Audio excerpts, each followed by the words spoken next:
The night Claire told me she was leaving felt like a blade carving through the life we had built. 8 years of marriage, of small victories and survived storms, suddenly unraveled in an instant. She stood at the door with a suitcase, her eyes glowing with a mix of shame and anticipation. "I can't do this anymore, Mark," she whispered. "I still love Daniel." Daniel, the ex she had sworn was just a mistake, a ghost from a past she claimed she'd buried. For years she insisted he was nothing. I trusted her. And now, every late-night text, every unexplained absence, every half-smile that never reached me, they all came together into one clear, brutal truth. I didn't plead. I didn't fight. I just let her go. If she wanted Daniel, she could have him. But as the door shut, something hardened inside me. Beneath the sting of betrayal was a new current of resolve. I wasn't going to chase after someone who chose to betray me. Instead, I would prepare, quietly, carefully. Claire mistook my silence for weakness. She thought I hadn't noticed. But I had been watching, collecting proof, moving assets, and setting things in place for the day she walked out. She thought she'd taken control of the game. She hadn't realized I'd already rewritten the rules. Her new life with Daniel looked glossy from the outside. Dinners, vacations, stage laughter for the world to see. But perfection is fragile.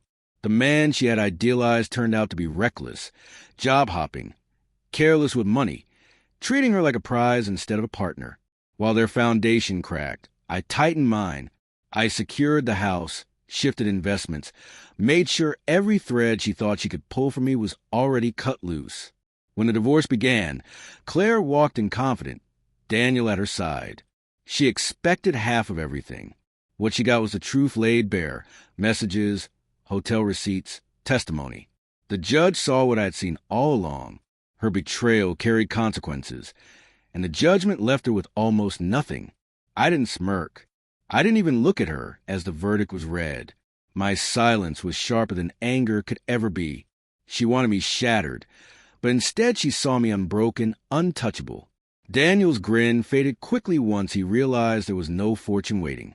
Their relationship crumbled under the weight of reality. I moved forward. I rebuilt. Work flourished.